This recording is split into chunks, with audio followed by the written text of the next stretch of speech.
the BROxFIRE Podcast. Well, it sounds so good because I thought of it myself. Why don't you fuck off? Already did. All right, we're back, ladies and gentlemen. Welcome to Season 2, Episode 2 of the BROxFIRE Podcast. My name is LJ Regine. And I'm Will Fuller. And Will, you know what? It is time to man up. Cut the bullshit. And just laugh, bro. Bro, how the hell are you today, Will? I'm doing well. Yeah? And I'm hoping everyone else out there is doing well. I'm hoping that everyone I'm not. I hope you all suck. Oh, well. I'm just kidding. Well, on that note, I hope you subscribe. So then... yes, the parade of losers continues. Yeah, is that what it was last time? Idiots. Parade of idiots? Yeah, and remember, the subscribe button is the little red button that says subscribe. I know it's kind of hard to find. Very hard. But we ask that you click it. We would love for you to click that button. That would make all of the countless minutes we spend each week on this so worth it. So worth it. And we appreciate the people. We do appreciate it. I'm just giving shit. Yes, we do. So we're going to talk about Down the Hatch. Yes, we are. But can we talk, before we talk about Down the Hatch, can we mention where we are? Oh, that's right. Even though we're in the same place pretty much every week. I was like, where we are. As you can see, I am... Typically, I'm the type of person that dresses up really nice. It's true. And I typically just wear a tank top. So you are in a tank top. On brand. So you haven't changed. Nope. But you might be wondering, or not, but let's pretend, Will, why are you dressed in like workout gear? Well, guess what, folks? LJ's gym, BROxFIRE Fitness, is back open. And we wanted to kind of show off a little bit of the gym because usually we have this like what we call a prison cell wall. The prison look. Yeah. But not anymore. Not today, guys. I don't know where we're going to put our logo. It'll probably be it'll be right here. Oh, okay. It'll be right here. Just bisected by this rogue stand here. It'll be great. Well, look at this. And this is what we did. We took a piece of his equipment and we're using it. Do you see how creative we are, guys? We are very creative. That at least earns a subscribe. If nothing else does, that should. Just seeing how we could subscribe just so you could figure out how to do something that may not even be possible.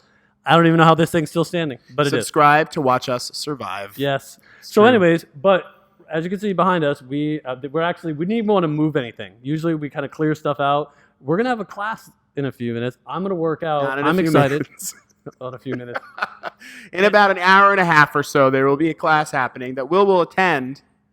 I am attending. So he has to watch how much wine he drinks. Yes, I'm going to watch it. Because I don't condone drinking and working out, but he did sign a waiver. Segue into the Down the Hatch. Yes. You're probably wondering what this dark liquid is. We are drinking Bluefield Estate Winery.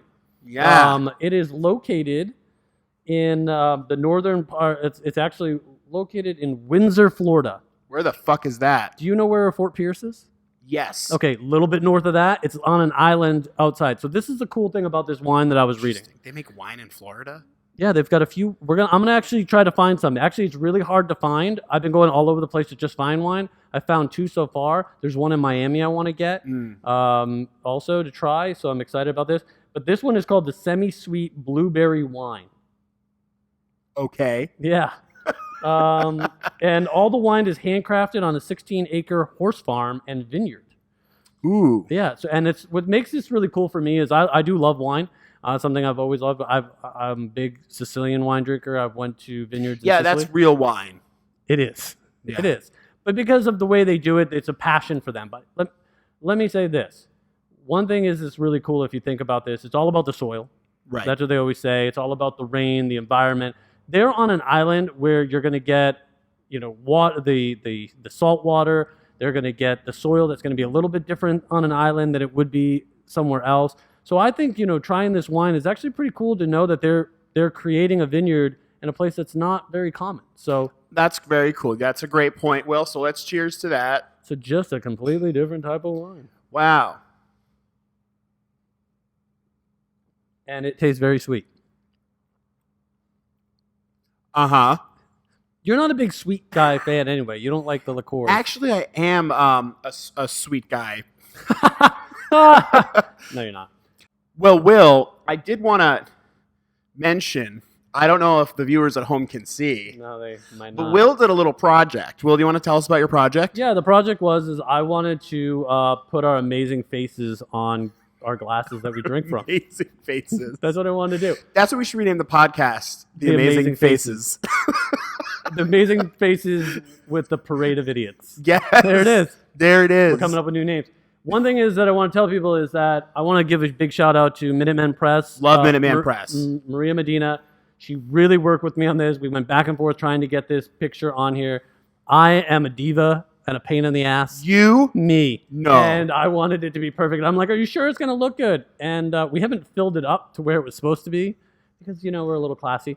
But it looks good when you bend. It looks.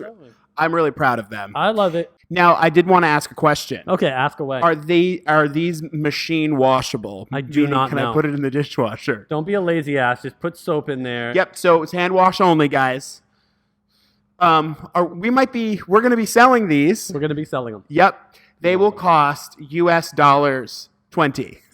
And if you want to pay some other currency, 100. Yes. Whatever. Well, we're asking for $20, but you will have an option to donate a little bit extra. It'll be minimum of 20, but if you want to give a little bit extra to support our efforts doing this, I know it may not seem like it, but putting on a podcast is actually kind of expensive. So if you are enjoying what you see, we just ask to throw a few bucks our way. It'll help us keep going with this. Moving. You idiots out there, we love you. Because the alcohol is not free unless you want to donate like Florida alcohol. Yes. All these businesses out there that are not listening. Send us some fucking alcohol. Yeah, that would be awesome. I would love some Florida alcohol because I'm trying to find it and it's not that easy. And I am paying, my money on it. I'm getting to keep the alcohol at home. Right, so you get to drink. I'm going to have a badass party. You are. It's going to be a Florida alcohol party. Florida alcohol party. And it's going to be exciting. Okay, so while we're drinking this, I do want to do our top 3 today. So our top 3 today, guys, is the top 3 shows that you watched in quarantine. Now, I'm going to caveat this. You maybe did not watch 3 shows, Will. So if you watched like a movie and you want to put it in as like something that you watched in quarantine, I will accept. You will accept. I will accept that. it. Okay. Yes. As long as you accept it. Yes. I tend to fuck up on shows and movies. I always say perfect. A movie is a show. So this is idiot proof today. This is idiot proof. You're making this so easy for me. Okay, so I want you to tell me your number 3. So am I rating the top one, or am I just saying? You're saying your top 3 that you enjoyed, right? And you're ranking from like okay to good to great. Actually, I'm going to take this a little bit different. Take it. So I started to watch. What's the one with? I just lost it. With Claire Danes. Homeland. Homeland, and I have to say the first season of that is so good. So fucking good. And then it started to suck. So I'm putting that on 3rd because that was one of the ones. I liked the 2nd season. The 3rd season was where for me I was like, I'm just like, oh my god, yeah. Like okay, we get it. She's falls off her meds all the time, like yeah, all the time, and she has a really ugly cry. Have you ever noticed that when she's crying? After you told me that, I noticed it, and I was just like, not that anyone has like a particularly attractive cry, like nobody. No, there's people who have good cries. I was like, damn, that's a good cry, but this one was just like forced. It was like she's like her teeth are everywhere. Yeah. So that would be my 3rd. She's very Homeland, Claire, and I love Claire Danes. I was a huge Claire Danes fan when I was younger. Like My So-Called Life. Yep. Romeo and Juliet. Oh, loved her. From the 90s. From the 90s. From the 90s. Okay, so I'm gonna say my number 3 is and I'm gonna fuck it up because I don't remember the name of the show. Yeah. But the concept was really fucking cool.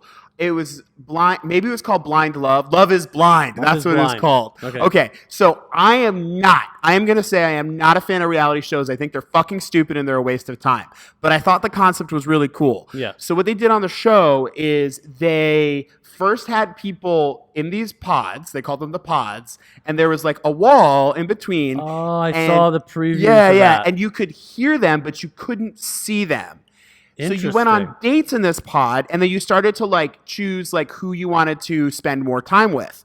And then in order to see them, you had to marry them. You had to propose to them. Yeah. So you propose to them, and then you get to meet, and then you decide, okay, do I want to keep going with this?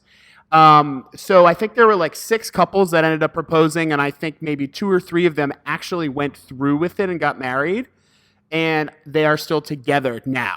So there was something to be said. There was a really interesting story because there was like a biracial storyline of this white guy and this black girl that didn't really know So it was really fascinating. I thought it was well done in terms of how reality shows can go. That's It's a cool cool. I concept. actually saw that, and I was like, the only thing I was like saying to myself, because there was certain scenes that I was watching, like I didn't watch this show, Yeah. but on like the previews, there was like certain parts where it showed like it's like, oh, you're not who you know, like the person was pretending who they were the whole time behind this pod.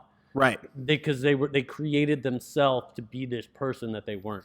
And I think, that's true of dating in general, right? Like you kind of put your best foot forward and like, and we talked about that. Yeah. One of the things about like these apps, like people like take a picture of themselves and they pretend they're someone they're not. Right. And then it's like, bro, it's going to come out. Like, but I appreciated that the one thing they didn't do was like have some definitely unattractive people with some really good looking people. Like everyone was genuinely good looking. Yeah, because that's real life. Because let's be realistic. If the person was like, there's some people out there. If you're like a fucking 8, you're not going on a date with a 3. Yeah, you know? and you're a 3 because you just don't give a shit. You need like, a style guy, SoFlo style guy. You need SoFlo style guy. Yeah. That's right. So you got to fix yourself. So and BROxFIRE and Fitness. people are not gonna like it. So yes. Nobody's gonna like that if you're thinking, I don't care about myself. Yeah. Okay. So what is your number 2? My number 2 is like I'm going back. Like I wanted to watch TV shows of that were a little bit different. You know what I mean? Like things that I wanted to watch or do. So the TV show that I'm watching now, currently during quarantine, almost through a lot of season, is House. I love Hugh Laurie. Oh, you do? Yes. Oh, okay, awesome. I'm probably on season 1 still, or getting to season 2. And I love his personality. I love how rude he is. I love his sarcastic attitude. I think it just makes me laugh. And I'm not because of my accident, I don't really like hospital movies. But this is a little bit different because it's not really hospital. It's them trying to help someone, but they're figuring it out and they're not perfect. There's a million different things with your body. And it takes, sometimes you do have to throw it to the wall to see if it sticks. Right. And it's pretty cool. It's not a perfect science, Like, no, but I love how cool and smart he is and how much of an ass he is. So I have a parallel with yours. So Okay. I've rewatched the entire series Veep on HBO, which is Julia Louis-Dreyfus plays a really unhappy vice president of the United States. She ends up becoming president 2 different times. It's hilarious. It's basically a satire of Washington and the awful, awful people that are in Washington and politics. And Selena Meyer, who's the president or the vice presidential character, is just the most awful, mean person. And it's just so funny because it's hilarious, but you like hate these people at the same time, Right. And the parallel here is that Hugh Laurie plays her running mate named Tom James in one of the seasons. So that's the parallel, that he was actually a big part of the show. Love the show. Okay. Yeah. 7 seasons long. It's great. It's on HBO. It's actually streaming for free right now because HBO is doing like a free. You're welcome, quarantine HBO, stream. to all our 25 subscribers. All right, so let's hit me with your number 1 favorite. My number 1 favorite one that I watched, and I try, like, it was one of these. It's one of these shows that I try to like watch. I don't want to binge watch. Okay. Like, I'll watch it because I love it so much. You just want to draw it out. It's like that favorite dessert or your favorite meal. You don't want to eat it fast. Exactly. You want to eat it slow. I want to watch it slow. Actually, there's been times where I'm like, pause. Okay, I'm going to come back to this. And then I'll like walk away and I'll come back. Okay, I'm ready. Like I love Bosch. I don't know if you heard of it. Harry Bosch. It's a Michael Conley wrote a book, a big series on it. I do audiobooks. And so I've listened to all of his Harry Bosch series audiobooks. I've listened. He's a detective, a police detective in LA, and he's just got a great story. Really smart guy, but kind of again a maverick. Just kind of does things on his own, but is really good at like as a detective. And Titus Welliver plays Harry Bosch, and season 6 just came by. I love it, and I have people. What is it on? It's on Prime, Amazon Prime. So it's an adaptation of a book series. Yeah, it is. But the thing is I listen to all the books, and if you've even read all the books, I encourage you to watch this because they kind of do a different twist to it. The characters are different in the sense because they don't want to make it exactly the same because it'd be kind of boring. Yeah. So, but they have to kind of draw it out too, And yeah, these books were long. Were they? Yeah, these are really long books. I read one of them and I loved it, but I couldn't. I couldn't continue to read them because I was so busy in life. Right. So I found myself in traffic all the time, or when I'm cleaning, I listen to audiobooks. Yeah. And but this TV show I love. They're coming out with season 7, then that's it. After that, but I can't wait for season 7. That's awesome. So my number one, I just finished the last episode of it last night, is Vikings. Which is on the History Channel. You like Vikings? I fucking love. Oh, no. So this show, it's so good. So first of all, it does have 10 more episodes, which are supposed to come out later this year. So I literally watched 70 episodes in quarantine of this show from season 1 now to season 6. Wow.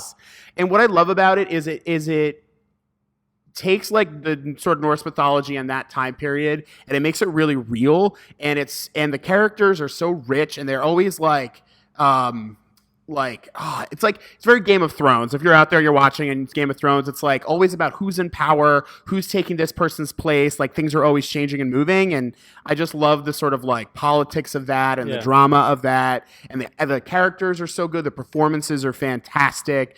And, they essentially kill the main character in like season 4, but like they found a way to continue it because it's really the story of him and his sons, Ragnar Lothbrok and his sons. And so like just the genius of being able to like basically kill the main character and then have the show continue and be still so fucking good. So that's awesome. Anyways, so that is my number one, Vikings on History Channel. I can encourage.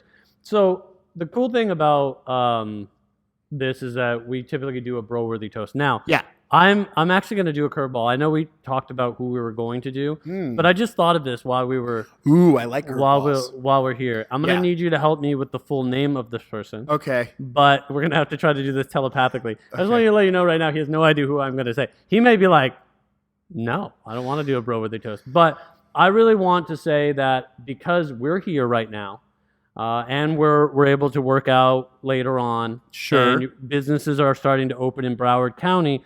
The mayor has really put his foot forward on really fighting for the people and the businesses. It's not an easy job. Absolutely. Not an easy job. Even to the point where the court was like, were like, shut him down. And he was like, no, we're going to fight. So Mayor Dean Trantalis. Thank you. I pronounced his name wrong. So the issue that ended up happening was about gyms. And the short story is the governor, after saying Broward and Miami could open up, the governor wanted to deal with gyms separately and beaches separately. So he put out an executive order saying, hey, gyms, you can now open up. Here are the guidelines from the state level we want you to follow. So the way that it works in Florida is it's state, county, city, okay? Right. The county decided, no, we don't want gyms to open up yet. We're not ready for this. We don't have a plan. And the city, Dean, was like, we have a plan. We already came up with a plan. Yeah. The city came up with a plan. So he wrote an executive order overruling the county, and there was debate as to whether or not he could do that because he's technically below the county. So then the county came after the city and said, okay, if gyms open up, we may charge them a fine of up to $15,000 a day. And then the mayor was like, listen, guys, I'm fighting really hard for this. I don't want any of you guys to get fined. So until we get this sorted out, I know I said you could open. You're going to have to close. So he really fought for us. And it wasn't necessarily my kind of gym that we do here. The big concern was what to do with when you come to my gym, what you're paying for is a coaching service, and we supervise you. The big gyms, you're essentially paying to use equipment independently and unsupervised. And there was like, how do we handle that situation? Right, keeping people a distance, making sure they're clean. Exactly, and saunas, steam rooms, how to deal with that whole mess, right? So, that's what I argued this whole time was like, we can do this. Like, we, just need the guidelines. And as you see, we have cones up. I don't know if you can see, but there's cones everywhere. We take temperatures.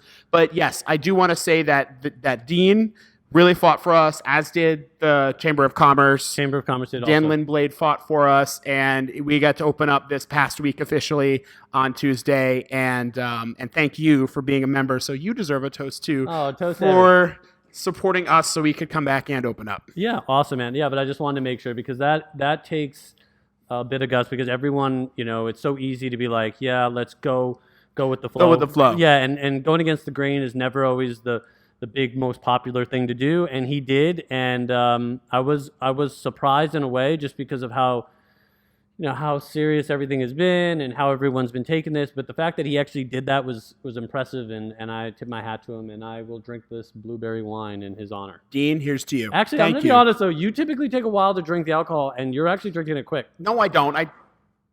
Everything is just going crazy. Falling apart. Oh, you're going to cheers me again. I will. It's like ready for a cheers. You're drinking this. Kept going.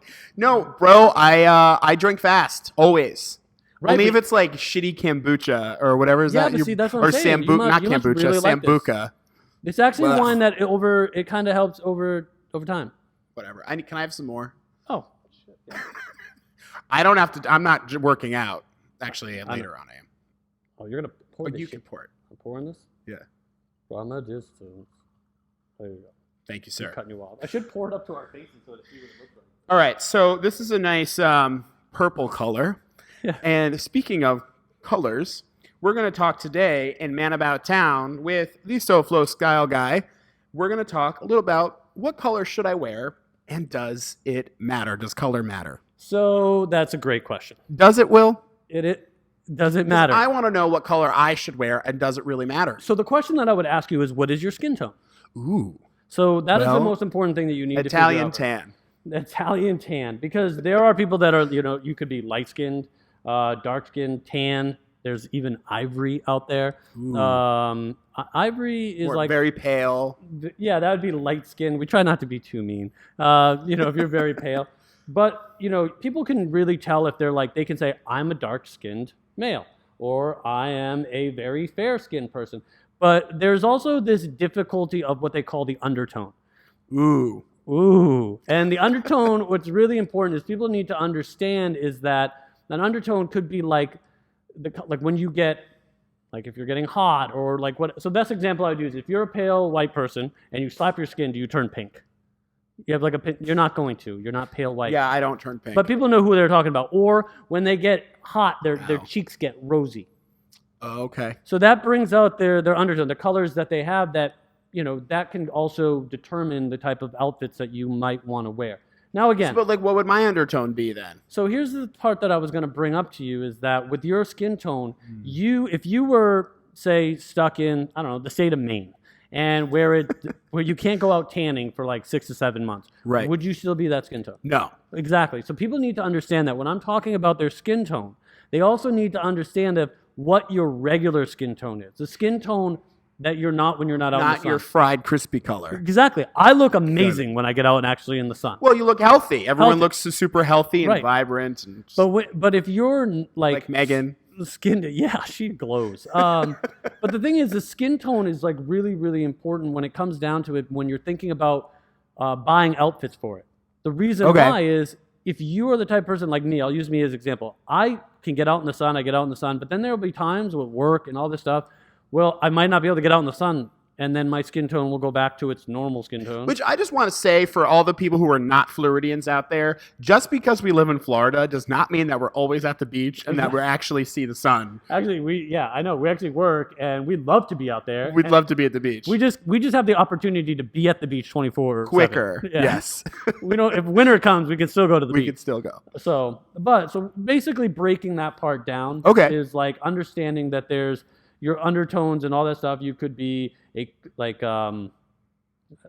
again, where it all depends on your skin tone, what you look like, and when you're purchasing clothes, know what your natural skin tone. Don't buy to your tan. That's important. Because if you buy to your tan, that might not be your style that'll look good. That'll work for you when you're not tan anymore. Exactly. And that's what people will be like, God, this looks so good on me before, but now it doesn't. Well, it's because you were tan. Or have you ever wore a t-shirt like a pink t-shirt or a certain colored t-shirt, and somebody's like, wow, that looks great on you, and it's because you were kind of sunburned? And it's like, well, it's because I'm sunburned. So it really is that skin tone. So know your skin tone, first of all. Second of all, there are different types of colors and tones that you need. There's the cool tone, which is red, pink, bluish undertones. Warm, that's like peach, yellow, golden undertones.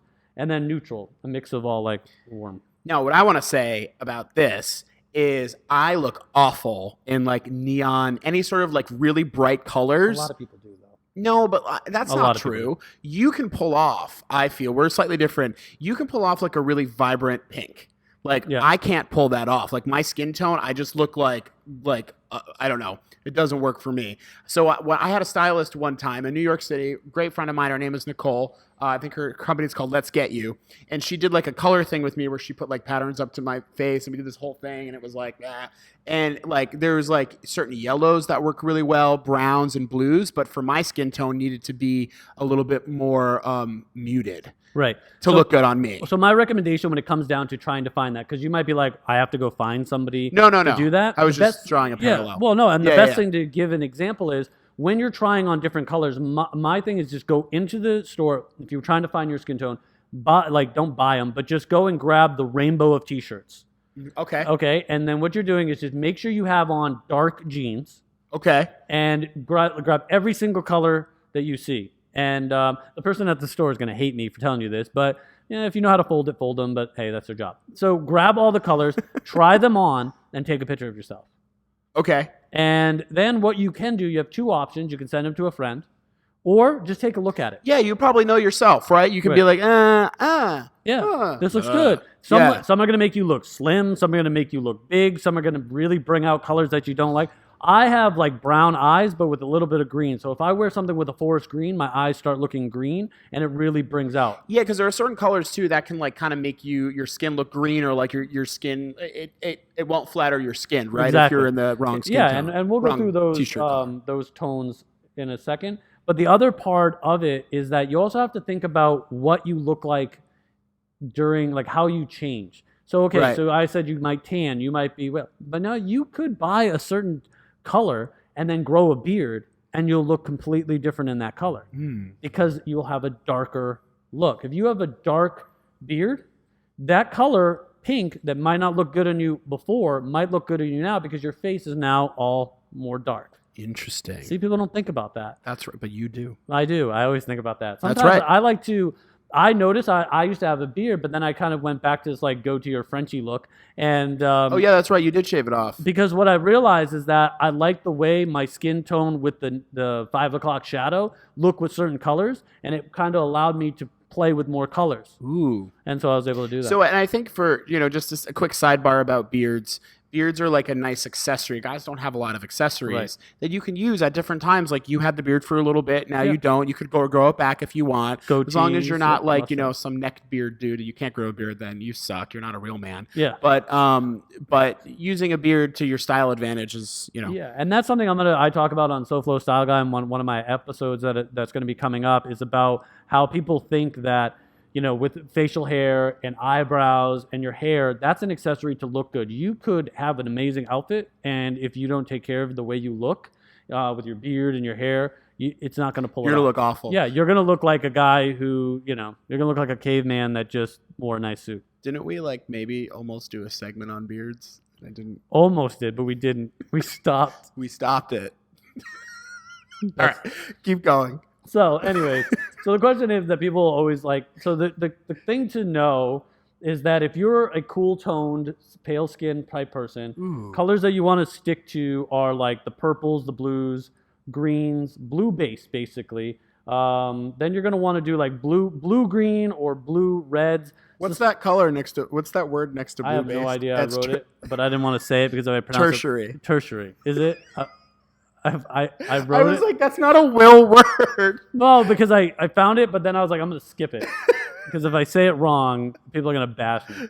But then the warm tone colors, warm dudes should be lean towards the yellowish, the reds, oranges, yellows, and browns.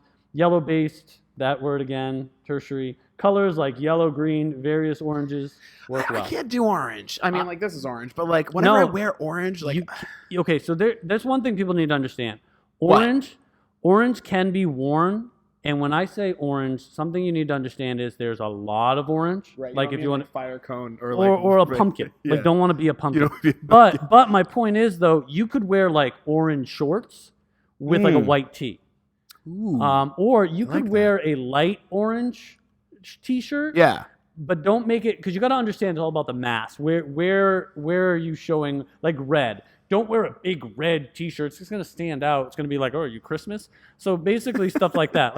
You got to understand that there's certain ways to wear colors just because it looks good on you. Like deep blue might look good and stuff like that in a button-up, but you want to also tone it down with other things. So Right. orange you can pull off, but like orange shorts. If you had orange shorts, it would look great with whatever. But those colors, so if I was to style you, the greens it's a good green. Love greens. Okay, orange is not bad. I know that you feel that a pink wouldn't do well on you. Yeah, I don't However, I feel like it would draw a lot of attention, and I don't like to a light pink would Light look good. So it's basically like a soft pink would look well. Okay. And if you also try to mask it with something else, so if I you're do have a pink bathing suit I like that's like pink and it has like blue anchors on it. yeah, And I like and how it those looks. are the colors for your tone. Wow. There it is. So if you are wondering about your skin tone, you can always reach out to me, Slowfo Style Guy, on Instagram, and I would love to be able to help you out with more of those.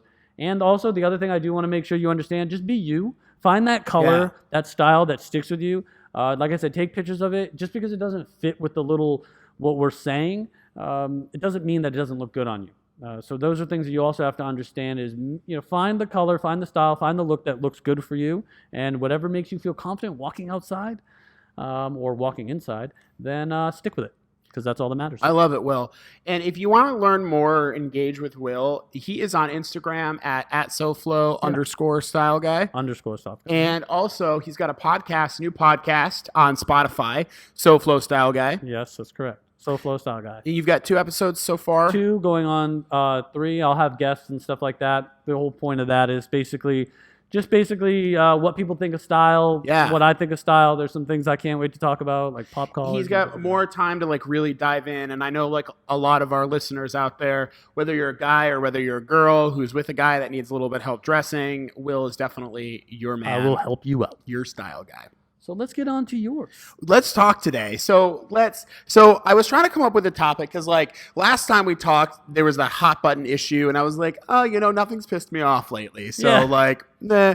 So I was thinking about it, and I came across this article, and I think one of the important things that we do is we're kind of showing that you guys can be friends with each other and have like really awesome, healthy friendship. And I think that one of the reasons why we've started this show. Now, if you were to put me and Will in our life in a reality series, like we would probably get really high ratings because sometimes we do argue, we bicker, we have disagreements because we both have really strong opinions and strong personalities, but we're friends and we care about each other. So I wanted to talk a little bit about the nature of male friendship and how it's important to have those relationships in your life because, as you know, as a married man, it's not easy for you to, first of all, have women friends. Right. Because you're married, you have a wife. Correct. And it's important, just as a human being to have other people in your life that you can, on the same level, bounce ideas off with, talk to, have a strong connection with. Yeah, it is. And that's important. I think you're right, 100% on, when you're married and having female friends and stuff like that. Is it impossible? No. But, you also have to understand that there are these unwritten rules that you got to follow. You have to follow that. And actually, they're probably written down. They could probably find them somewhere in a book. So my point is, though, but it also is important to understand that like having a guy friend or a friend that you can relate to in different ways, different conversations that you might be able to have that you might not be able to have with a woman. Like, just like women can have a conversation with another woman because we as men don't understand. Right, and we can really relate to each other. But there's been a lot of taboo surrounding what it means to be close with other men, and we're going to kind of get into some of that a little bit. So I was doing some digging, and I found this article. I love this website called Art of Manliness, and the creator of the website and his wife wrote this article about the history and nature of male friendships, and a couple things came up that I wanted to share and get your reaction to. So man-to-man friendships, right? What did it used to be like in ancient times? Well, they were viewed as the most fulfilling a relationship a person could have. Friendships between men were seen as more noble than marital love with a woman because women were seen as inferior in ancient times. Right. Aristotle and other philosophers extolled the virtues of platonic friendship, a relationship of an emotional connection without sexual intimacy.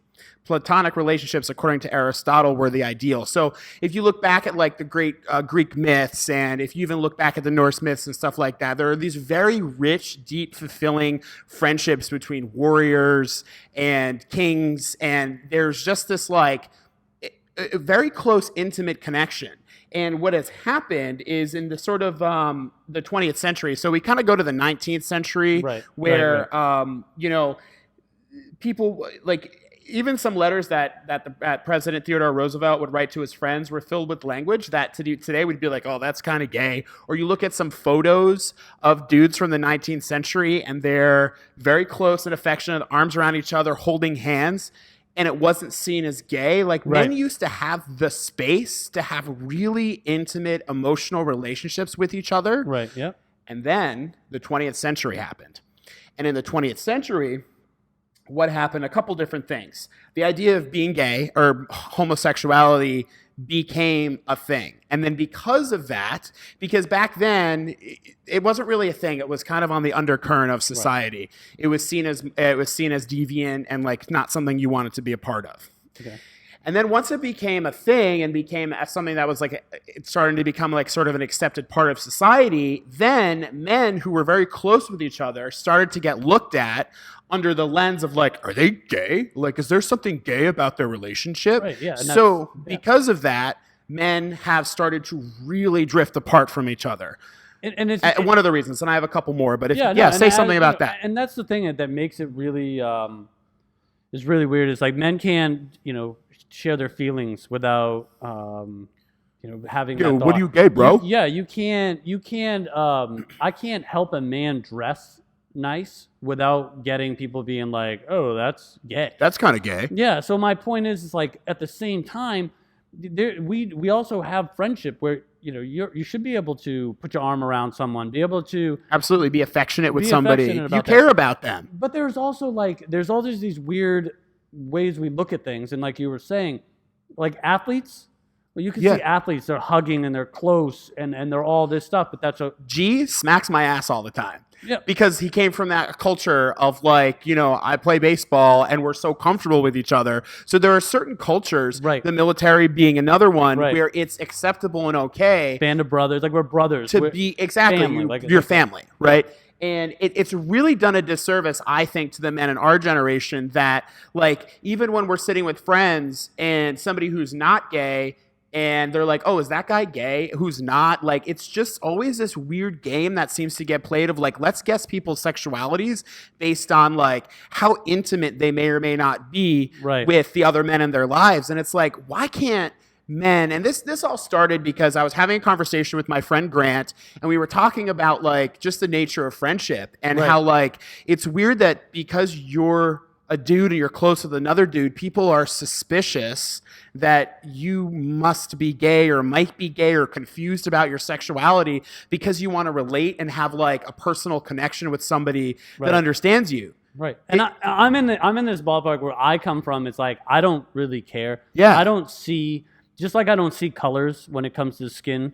I don't see where someone's gay or not gay. It doesn't, we're all equal. We're all the same. For me, that's how I am. I know there's people out there obviously who are not that way. But for me, I am that way. I feel strongly that it doesn't matter to me. So when I see two guys sitting at a bar, talking to each other, and even if they're close and they're talking, and they're having a great fucking time, I don't instantly go, those two must be together. I instantly just be like, for me, especially now thinking about in quarantine, I'm like, oh, I'm jealous because I can't go out. And it's weird that we don't look at like two women who are close friends and go out all the time and they're girlfriends or whatever, and we're not like, oh, they must be lesbians. Right. But for some reason, for guys, it's like this weird double standard of like, there's some sort of weird suspicion. So that's one of the things that happened in the 20th century is that men started to go, ooh, because of the taboo of being potentially labeled as gay. Market economics totally changed. So a lot of advertising pitched your other men as competitive with you now. It was like, who's going to win? Who's going to race to the top? Whereas in earlier times, it was like, how can we help each other grow? And like, that's not to say there weren't kings and like people who are always fighting, but it seemed like, the like sports, the popularity of sports and how kind of the economic situation has turned really competitive. Yeah. It's like we're no longer friends, we're each other's competition. Right. And so I always believe, I'm a strong believer in the ladder effect. Basically, you need somebody to hold the ladder and then you help them climb. And then they hold the ladder while you're climbing. I love that. And then they get the ladder and they keep building. You just build your way to the top to the point where, it's you're working together. I've always saw that. I've actually been with men whereas I'm climbing with them, I'm getting ready. So I held the ladder for them, or I was able to hoist it. And then when it was my turn to start climbing, they like kicked the ladder down. And they were just like, sorry, bro, we got to look out for each other. Like, it's just like, oh, so I get what you're saying on that about rising. And then they get to this point of competitiveness where it's like, we can't work together, or we can't accept the fact that because one of us has to win, and the other one has to lose. Hey, listen, I look at the side of like, if you become successful, I'm going to become successful. That's how it should be. Like, absolutely. If I move up in my career, I want to bring my friends and the people who've helped me. I feel the same way. Bring them up also. And if we all had that mentality, people would be okay to be closer. I agree, but we're not that close. So I that sentiment that you said, that's so true, 100% on that. And then the last one here, that point, is because of, in the 20th century, and especially now, increased upward mobility. So, and just, to paint a picture, I was in Rhode Island, New York, Virginia, and now Florida. You were in Maine, and then military, I've been all over. Military all over down here. Because of that, because things have changed so much, whereas back in the 19th century and even before then, like, you weren't going anywhere. You were born and raised in the same place. You have the opportunity to create those friendships. And I think a lot of guys struggle with, I'm in a new city, like, I need a group of people, but like, how do I make friends? And like, how do I connect with people? Because at the end of the day, like, you want to have those connections. But I know from personal experience, it's hard to meet quality people in a new city.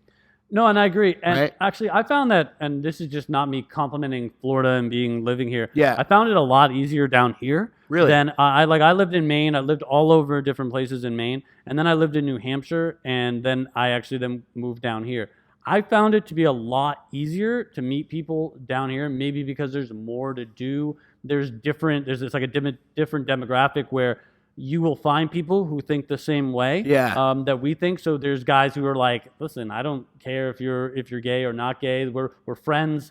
We'll put arms around each other, and that's cool. There might be people who are uncomfortable with that, and they're doing something else in Florida. Right. In Florida, there's so many people, so I found that it's like, it's more united. New York is another place that I bet you can get that same type of feel, just because I guess it's all just the different demographics of people. Sure. But I feel like, there's certain areas, like in Maine, that's a common thing in Maine. Like, if you put your arm around another guy, it's like, whoa, what are you doing? Yeah. And it's like, we're friends. Like, what? But it's okay when you're drunk.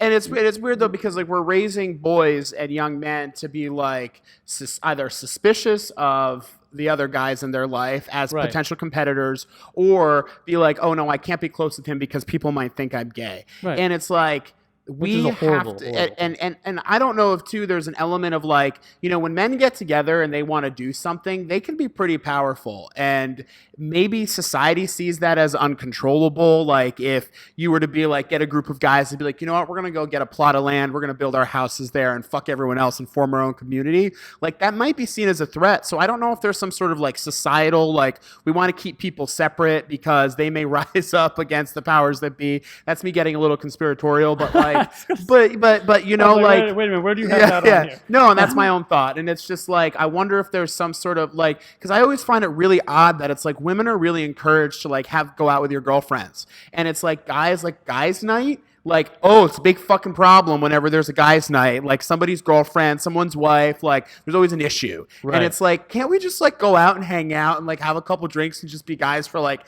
10 minutes without someone being like, I shouldn't be doing that. Yeah. So I did want to talk about, now that we've kind of established that there is a little bit of a disconnect here in society of like, okay, how can we be better friends with other men? I brought up a list of qualities that were from this article as well, and I just thought they were so true, and I wanted to talk to you about them. So 3 qualities of what makes a good man friend, right? The first one is true loyalty. And, the article kind of posits it as like, girls will like a lot of times complain about this, that, or the other, but like, if a guy's got a true friend, like, he doesn't really talk shit about him. And I think like, when you know that you have that friend that doesn't talk shit about you, that wouldn't say it to your face, like, I feel like that's super important, like that loyalty. Do you know what I mean? No, like, I agree. Yeah, because if you, like, it'd be to the point where if somebody was to say, hey, I heard that this person said this about you, and you'd be like, no, they didn't. That's how you know that person's your friend. because you know that if somebody's even trying to create bullshit, like create a rumor or say something, you know that person wouldn't do that. But if you're the type of person where you're like, I don't know, maybe they didn't, like I get what you're saying about true loyalty. Like you should have a friend. Friends should be the point where it comes down to competition. Right. Why would somebody talk shit about somebody? Because they're competitive with them and they feel like they have to have that edge. Instead of just praising them and being like, yeah, they're great, they're an amazing person, they feel like they got to push them down a little bit because then that apparently makes them feel good. But that's not going to make friendship. And I also think it's like being consistent, right? Like, if you and I have had a fight about something and we've disagreed on something, I'll say my opinion and you'll say your opinion. And if someone were to ask about whatever, I'd be like, this is my opinion, but I love Will and he loves me. And like, we just have strong personalities and sometimes don't see, but I would also say that to your face. Right. So I feel like I've had people in my life that like, you'd be like, someone would say something and then it would get back to me and then they'd be like, oh, I would never say anything like that. And I would just rather you be honest. Right. Because I think with guys, and this kind of goes into the one of the other ones, which is being straightforward. Yeah. I think one of the things that you want in another guy friend besides loyalty is being straightforward with each other. Yeah. Like, why fuck around? And like, and that's kind of what girls can do. Because it's so funny. It's like, guys will be like, you fucking asshole, fuck you. Like, you're a douche. And then they're cool. Girls will be like, oh, hey, how are you? Yeah. And then they'll turn around and be like, what a bitch. You know what I mean? Like, and I think that I really appreciate that that's such an important thing is to be like, I'm honest. I'm just going to be honest with you. Like, this is how I feel. Yeah. Yeah, and we don't hide it. We don't fake. And that's important. I think that's the other thing. Don't be fake. If there's just something you don't like about somebody, you just be who you are. Well, no longer drinking that. What have fly? Like 2 flies in it. They love the wine too. They do. I don't have flies in my gym, so I'm like, where the fuck are these fuckers coming from? They love it. It's because it's so sweet. Yeah. I just think like that we in our whole lives, like, why would you want to be friends with somebody that like you can't just be honest with? Like, what's the fucking point? But I think people are afraid when it comes down to being best friends with a guy. It's like you always have to have that fear of like. And trust me, I deal with it all the time. Yeah. If you become friends with a guy, there's always that question where people, and then that puts a fear in them. So what question? The question is, are you guys gay? Oh, okay. Bringing it back to that. Yeah, but my point is that when you're true friends, like all these things, straightforward and being a true friend and all that stuff, being loyal, you get to a point where it's like they can't get that close unless they say, oh, we're like brothers. Once they say that, then it's like, oh, okay. But there's always that line. And I just feel like we should just forget that. And why can't we all just be close friends and not without there be any sort of suspicion behind it? Yeah. And it's like, it would really bother me that, someone would stop being my friend because somebody said to them, oh, what are you guys like gay together or something? Like, that would be really shitty. Like, that would be like, and then they get nervous about that and then they don't want to be friends anymore. It's like, I would be like, you're a fucking pussy. If that's what they did, I'd be like, you weren't really a friend to begin with because you're worried about what other people think. Exactly. Like, and then the last one is non-judgmental. I think that what I notice, especially with guys, is like girls will be very competitive in a lot of ways with each other. Right. And guys will just kind of be like, you know what? Like, all right, if he's got a better job than me, he's got a better house than me, I'm not going to be like, fuck that guy. Yeah. He's my friend. I'm going to be like, awesome, dude. Like, right. Cool. And if you do something like stupid, if you were to be like, hey, LJ, I went and blew like $150,000 on a yacht or something. I don't even know how much yachts cost. Way more than that. Yeah. But or like a speedboat, or you bought something or whatever. And I thought it was stupid of you to waste that money. I probably wouldn't say anything because you'd be like, dude, when are we taking it for a ride? That's what because at the end of the day, like, there's a little bit of trust in being not judgmental with each other, where it's like, okay, well, those are the choices he's making, and like, who cares? That's what he wants to do. Right. You know? Right. And I feel like with girls sometimes they're kind of like, she did this and then she did that. No, they totally do. Oh my God, she Dude. bought that purse. Oh my God, it's Prada. Oh my God, it's like, and they will talk shit. And we're just like, okay, dude, like, cool, like you're living your life, like you're doing what you want to do. Live your best life. So I think so my point is like there are a lot of differences between girls and and then girls also have really great friendships with each other. I'm not trying to totally knock women here, but I will say girls can be horrible to each other. Yeah. Absolutely horrible. Whereas when there's a problem and they're like not into it anymore, there's either going to be a fist fight or they're just going to be like, you know what, we're not friends anymore. Yeah. And that's it. There's a little bit, there's like not really drama. Do you know what I mean? It's kind of like we're just not friends anymore. Break up. Yeah. There's a friend breakup. Yeah.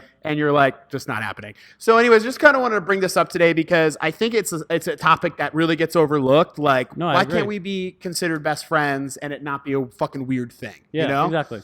Yeah. I mean, and we're close friends and we don't find it to be a weird thing. And if people do, it is what it is. But I just feel like, guys out there need to understand that it's okay to find friends, be close with them, and trust them and be straightforward. Absolutely. So awesome. Okay, so last thing before we piece the fuck out of here. Yeah.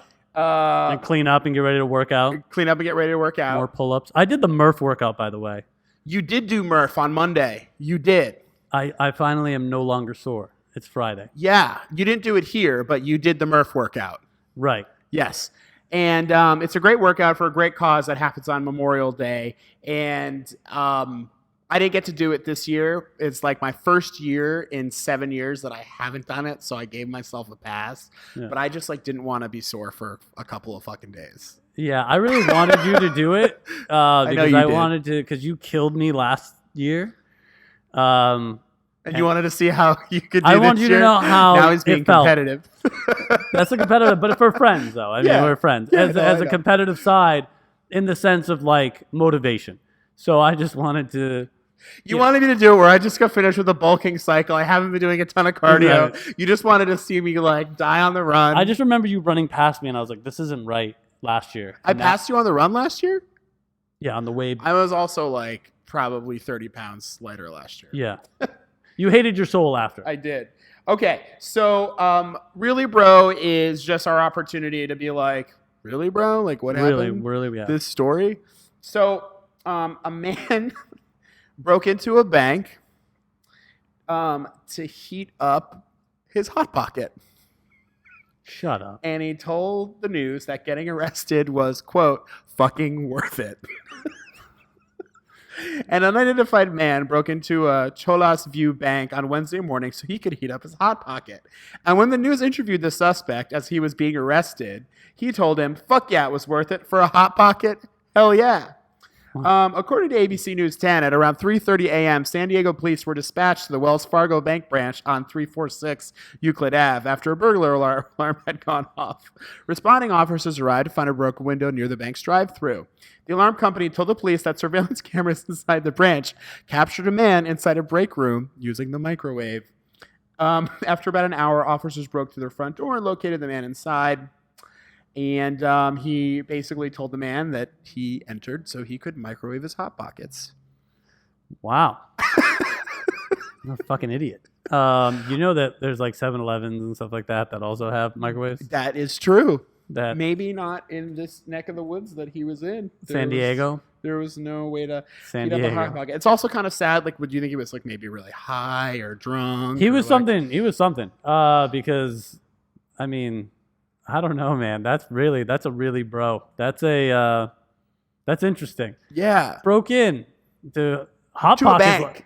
Hot Pocket loves it. Hot Pocket's that's how bad do you want a Hot Pocket? A dude broke into a bank. That's how bad he wanted it. So they're like, Hot Pocket. I didn't even know they still sold them. They do. Oh, wow. I saw a commercial for them recently. Dude, I used to eat them. I used to be really fat, and I used to eat those all the time. They always burn my fucking tongue. Yeah, that was the thing that sucked. Is you had to heat them up and then wait. It was heat them up for an hour and then wait another hour so you could actually eat it. I don't think it was 2 hours. I'm being exaggerating. Yes, but yeah. Anyway, so that's some crazy shit. It is crazy shit. Where you find these things? I'm not giving away my sources. I don't because they're interesting. Because I don't want to find them and I want to hear about them.